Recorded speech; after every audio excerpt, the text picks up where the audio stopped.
Γεια σας παιδιά, τι κάνετε?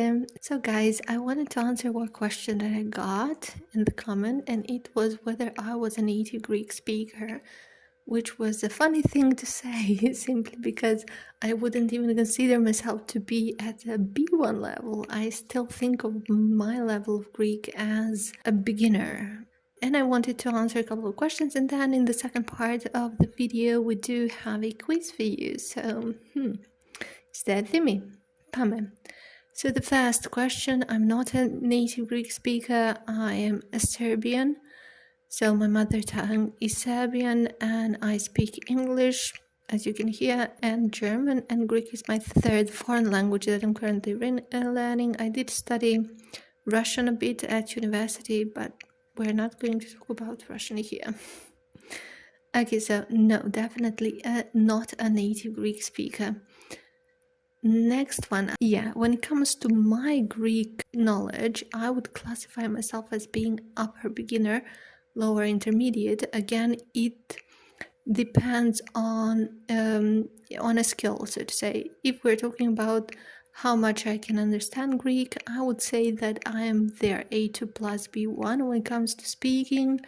Let's say A2, I can talk a little bit about the different topics. I can't express fully everything that I want to, but these simple sentences do help me, the ones in the videos here.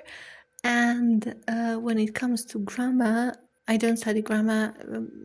Whenever I learn a language, I don't study grammar at all. I would do that maybe when I reach B1.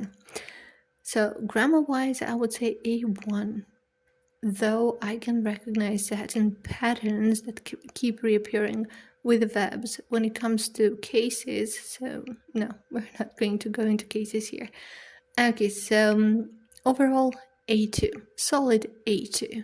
If you don't know what I'm talking about here, that is a common European framework of reference when it comes to European languages. They're classified in 6 different levels, so A1, A2 being beginner levels, then B1, B2 conversational, and I would say C1, C2 professional, C2 being a near native like proficiency, I would say. Let's continue. What's next? The next part is how I study languages. Again, why this channel?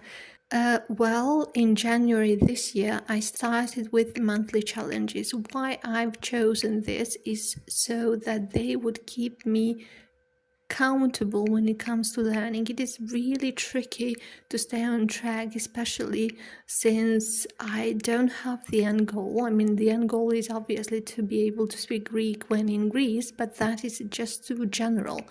And I don't have a time frame within which I need to do this. So staying or holding myself accountable is quite tricky, especially since I'm learning this language on my own. I do not want teachers yet. Okay, so what I've done is 3 monthly challenges so far. The first one was in January, however, it took me almost 2 months to finish. Second one was in March, it took me a month and a half to finish, and the third one, which I said I failed, I finished it in June, was my April monthly challenge. The point was to use resources that were free online, found different channels that I watched on YouTube, followed on YouTube, and I also had different email tasks to help me out. With the first and the second challenge, I had email tasks every single day. Third challenge, no, which was why essentially I failed it, I would say. Failed to a degree, I mean. Okay, after these 3 monthly challenges, I went to Greece on a holiday and managed to carry on a conversation, pretty decent conversation, I would say. That's how I started. I also need to mention that I listen to music, and I've been listening to Greek music for the past 2+ years, maybe. One of these shows that I like to watch is called Musiko Kuti, or Music Box. I don't know the name of the channel. This is just the TV show, I think. that aired back, let's say 10 plus years ago. Don't know that exactly. And I just like to watch that Musico Kuti, and I listen to it quite a lot. Currently, I'm not learning anything. I am on my holiday, not in Greece, but here in Serbia.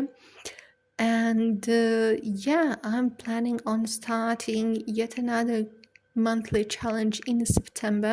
I'm currently working out to see, okay, what I need to do. Yes, one thing I wanted to mention is how I study, how I go about with the challenges. And you do have at the coffee shop, you have those monthly challenges and how I organize them. And you have, I think, a free email lesson just to check out if you want to join me in September. So the thing is, how I do it, I would choose video on YouTube. I have like several YouTube channels that I like to follow.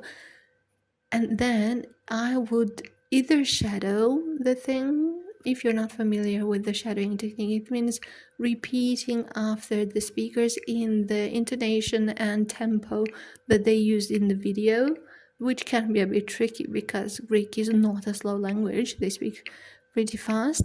That's one thing. The second thing is, from time to time, I would transcribe a video as in listen to what they say, then write what I think they said, and then compare with the subtitles whether I was correct or not. This is a great thing. It does take a lot of time to do it. So even if you want to start transcribing videos, start with short videos, or even 1 minute a day is enough, because that minute will, again, depending on the tempo of the speaker, how fast they speak, will probably take you about 10 plus minutes or so. Again, it also comes down to your level of Greek. Since I am a beginner, it does take me a lot of time to transcribe certain videos.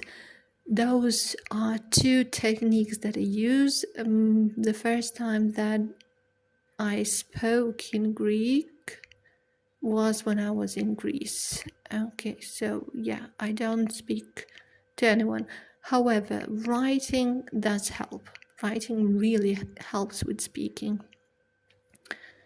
Okay, and now, hey, we're going to start with our quiz. Is that me? Πάμε. Okay, so I have a sentence written both in Greek alphabet and in Latin alphabet, and you have to translate it. Θέλω να φάω. You have a couple of seconds. Θέλω να φάω. If you've watched my videos, this should be easy. Θέλω να φάω σημαίνει, τι σημαίνει θέλω να φάω? It means I want to eat. Θέλω να φάω, I want to eat. Next one. Θέλω να πάω σπίτι. The time starts now.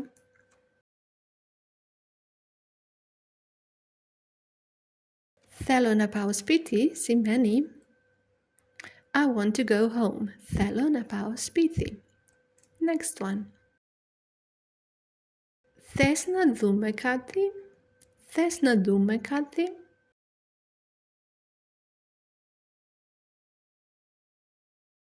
Θες να δούμε κάτι σημαίνει Do you want to watch something? Θες να δούμε κάτι. Θες να δούμε κάτι. Next one. Έχεις δίκιο. Έχεις δίκιο. This one is easy. Έχεις δίκιο. Σημαίνει You are right. Έχεις δίκιο. Μου βγάζει κάτι περίεργο. This is interesting. Μου βγάζει κάτι περίεργο. Μου βγάζει κάτι περίεργο. Τι σημαίνει μου βγάζει κάτι περίεργο? Σημαίνει it gives me a weird feeling, or literally me gives something strange. Μου βγάζει κάτι περίεργο. Next one. Μένω έκπληκτος, έκπληκτη. Μένω έκπληκτη. This one was taken from the last video, I think. Μένω έκπληκτη. Σημαίνει I'm surprised. Μένω έκπληκτη. Yeah, how many points did you get? 7 sentences, 1 point for each sentence. Write it in the comments. And in case you haven't, like, subscribe, and share this video with someone. If you have any questions about Greek or how I learned Greek language, do let me know. Write them in the comments. And if you want to check that free email that I talked about, or one of the monthly challenges, you can also download them from the Coffee Coffee shop. I'll link everything in the pinned comment below. That's it. Ta λέμε.